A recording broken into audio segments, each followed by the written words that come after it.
Hello दोस्तों, नमस्कार। मैं हूँ यशवंत दामले। आप देख रहे हैं यशवनी विज्ञान चैनल में। आपका स्वागत है। और आज हम अध्ययन करेंगे धातुओं की अम्ल के साथ क्रिया।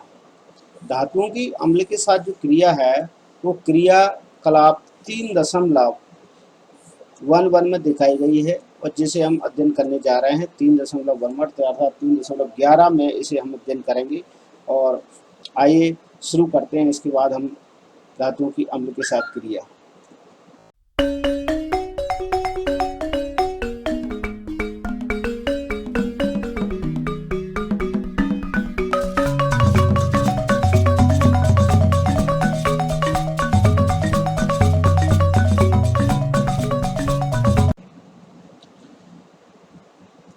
क्रियाकलाप 3.11 3.11 शुरू करते हैं धातुओं की अम्ल से क्रिया के बारे में। तो यहाँ लिखा गया है, सोडियम पोटेशियम के अतिरिक्त बाकी सभी धातुओं के नमूने एकत्रित कीजिए। यदि नमूने मलिन हैं तो रेगमाल से रगड़कर उन्हें साफ कर लेना है, और सावधानी पूर्वक सोडियम पोटेशियम को नहीं लीजिए, क्योंकि ये ठंडे जल के साथ में तीव्रता के साथ अभिक्रिया करते हैं। तो आपको एक बात तो यहाँ पता चल चुकी है कि सोडियम और पोटेशियम दो ऐसी धातु तत्व हैं। यहाँ पर जो दिए गए हैं नाम सोडियम और पोटेशियम के, ये दोनों ही ऐसे हैं जो ठंडे जल के साथ में क्रिया कर लेते हैं, ठीक ना। और वो तेजी के साथ क्रिया करते हैं और इनसे ऊष्मा भी उत्पन्न होती है। तो स्वाभाविक है, अम्ल के साथ तो इन्हें डायरेक्ट डाला ही नहीं जा सकता। ये क्रिया तीव्रता के साथ करते हैं, इसीलिए उनकी क्रिया उनके साथ नहीं की जाएगी। अभी हम अन्य धातुओं पर चर्चा करेंगे और उनकी क्रिया हम अम्ल के साथ में कराने की बात रखेंगे। आगे क्रियाकलाप को पढ़ता हूँ।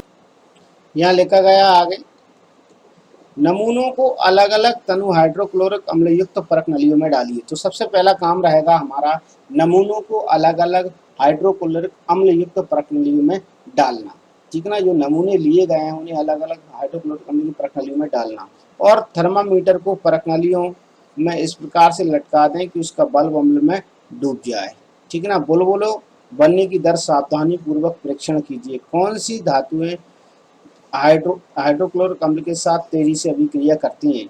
आपने किस आपने किस धातु के साथ सबसे तेज ताप रिकॉर्ड किया।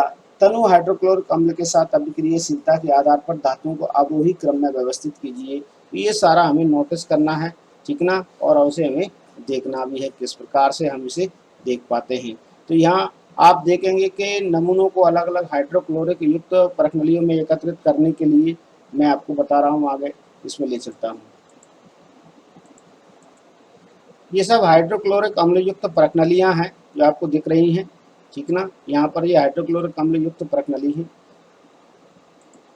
ये हाइड्रोक्लोरिक अम्ल युक्त परख नली धातु के साथ क्रिया, और साथ साथ में इनमें धातुओं को एक साथ में गिराया जा रहा है कंटिन्यूटी से, ठीक ना। तो धातुओं को हमने इसमें डिजोल्व करा दिया है, सबको एक साथ डाल दिया, घोल दिया। अब इनकी होने की क्रिया की दर हमें नोट करना है, तो हम अभी इसमें देखेंगे क्रिया होने की दर। यह देख पाएंगे, बोल रहा है कि तनु हाइड्रोक्लोरिक अम्ल के साथ मैग्नीशियम की, एल्यूमिनियम की, जिंक की, आयरन की अभिक्रियाओं के लिए समीकरण लिखिए। तो इनके लिए हमें समीकरण लिखना है, तो समीकरण भी हम देंगे। यहाँ पर एक बात ध्यान देने योग्य है कि जब धातुएं तनु नाइट्रिक अम्ल के साथ अभिक्रिया करती हैं तब हाइड्रोजन गैस उत्सर्जित करती हैं। किसके साथ में? तनु हाइड्रोक्लोरिक अम्ल के साथ में हाइड्रोजन गैस उत्सर्जित करती हैं।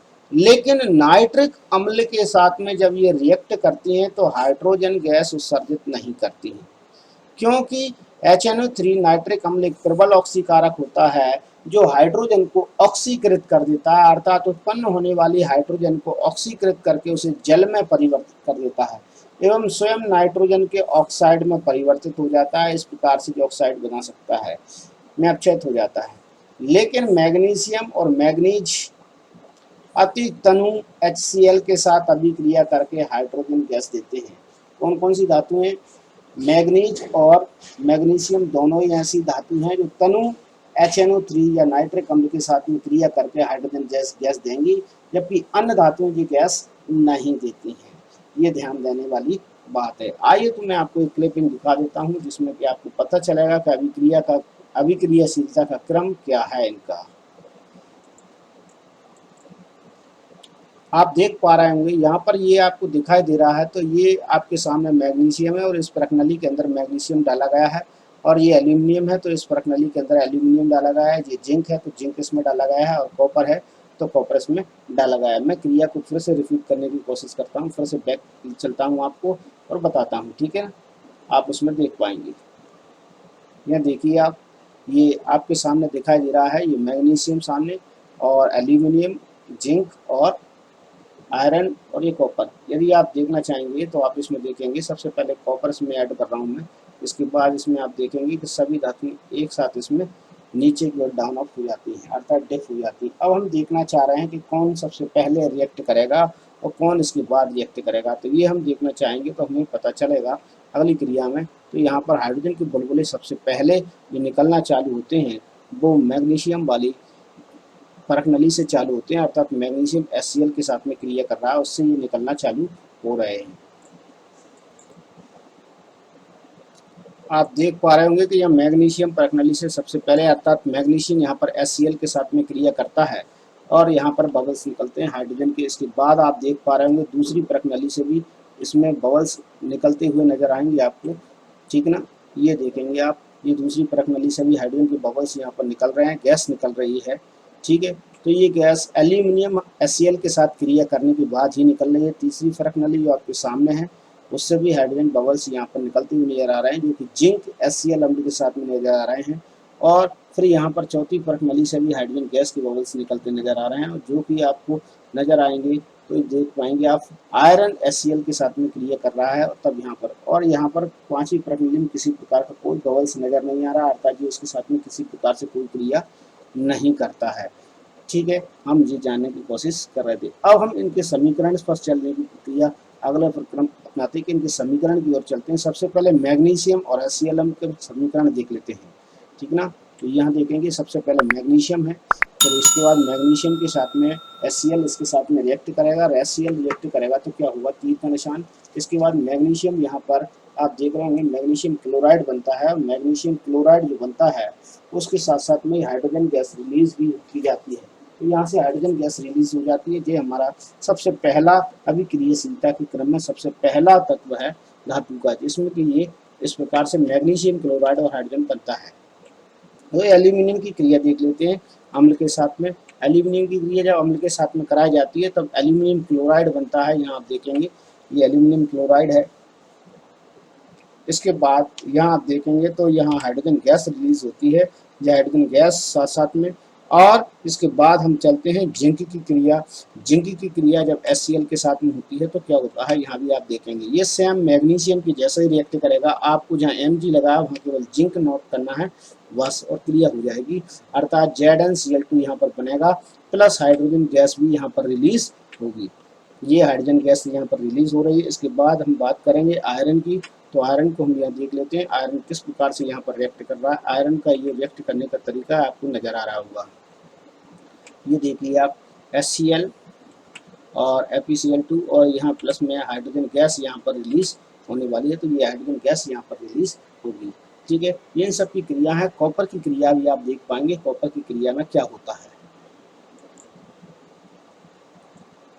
ये देखिए कॉपर सबसे पहले, इसके बाद प्लस साइन यहाँ पर मिलेगा, फिर इसके बाद 2HCl यहाँ पर मिलेगा, फिर इसके बाद एरो, फिर इसके बाद देखेंगे यहाँ कोई क्रिया नहीं होती है। आपके सामने लिखा है कि इसमें साथ में कोई क्रिया नहीं करता है, ठीक है ना। आप समझ गए होंगे किस प्रकार से इसमें क्रिया होती है। और सबसे पहले कौन क्रिया कर रहा था वो आपको मालूम चल चुका है कि सबसे पहले मैग्नीशियम, फिर एल्यूमिनियम, फिर जिंक, फिर आयरन। इनकी जो अभिक्रियाशीलता का क्रम है जो आपको नोट करना है। यहाँ पर आपने देखा हुआ क्रियाकलाप 3.11 के अंतर्गत बताया गया है। 3.11 के अंतर्गत इसमें बताया गया आपको कि किस प्रकार से हाइड्रोजन गैस बनती है और कौन कौन धातुएं उसके साथ में रिएक्ट करती हैं, तब हाइड्रोजन गैस के बुलबुले आपको नजर आते हैं। ये आपको नजर आ रहा होगा, ठीक है ना। यहाँ पर आपको बताया गया है। तो सबसे पहले जो आपको बताया गया था उसमें मैग्नीशियम सबसे अधिक क्रियाशीलता दर्शाती है, जिसमें सबसे पहले इस स्थिति में अभिक्रिया सबसे अधिक ऊष्मा क्षेपी होती है। अभिक्रियाशीलता इस घटते क्रम में आप देख सकते हैं। सबसे पहले यहाँ देखेंगे आप मैग्नीशियम, एल्यूमिनियम, जिंक, आयरन, और कॉपर की स्थिति में ना तो बुलबुले बन रहे थे और ना ही कोई ताप परिवर्तन। इससे पता चलता है कॉपर तनु HCl के साथ में कोई क्रिया नहीं कर रहा था या कोई क्रिया प्रदर्शित नहीं करता है, ये हमें दिखाई दे रहा था। अब हम यहाँ बात करेंगे दूसरी चीज़ की। यहाँ पर आप नोटिस कर रहे होंगे एक एक्वा रेजिया की, मैं उसको बता देता हूँ कि एक्वा रेजिया यहाँ पर आपको दिखाई दे रहा है तो किस प्रकार से आपको नजर आएगा।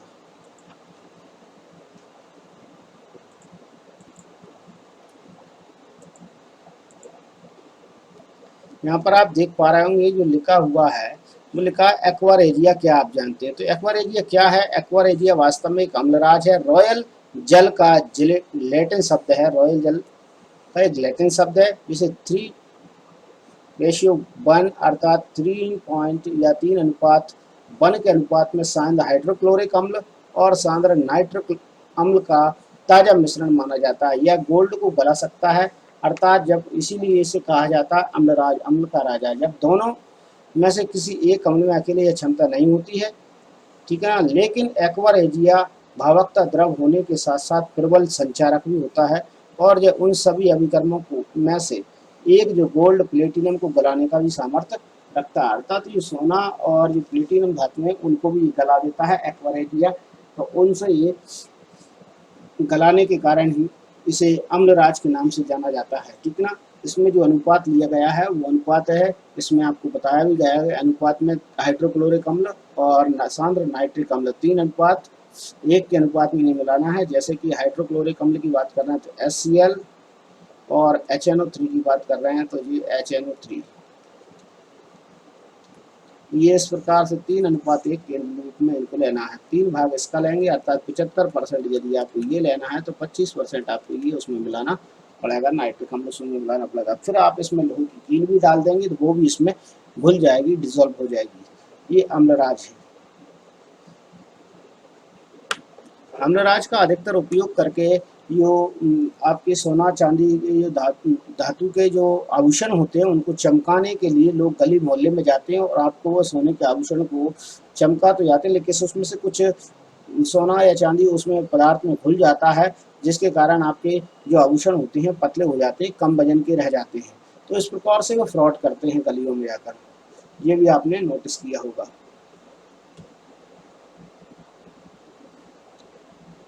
अब अगला जो पार्ट्स है उसके बारे में हम देखेंगे और मैं आपको अगले वीडियो में इसे बताऊंगा। क्रियाकलाप 3.12 जो कि धातु लवणों के विलयन के साथ में धातुओं की कैसे क्रिया होती है। और आज के लिए इतना ही काफ़ी है। यदि आप मेरे चैनल पर नए हैं और आपने अब तक मेरा चैनल सब्सक्राइब नहीं किया है तो प्लीज़ इसे सब्सक्राइब कर लीजिए। आपको पार्ट टू पार्ट वीडियो मिलने वाली है कक्षा 10 विज्ञान की अभी इसमें। और आप मुझे कमेंट्स बॉक्स में लिखेंगे आपको मोस्ट क्वेश्चन चाहिए तो इसकी मोस्ट क्वेश्चन मैं आपको डाल दूंगा। और कुछ क्वेश्चंस के आपको आंसर नहीं मिलते हैं पार्ट के जो लास्ट में है अभ्यास के, तो आप उनकी PDF में डाल दूंगा, आप मुझे कमेंट्स बॉक्स में लिखेंगे।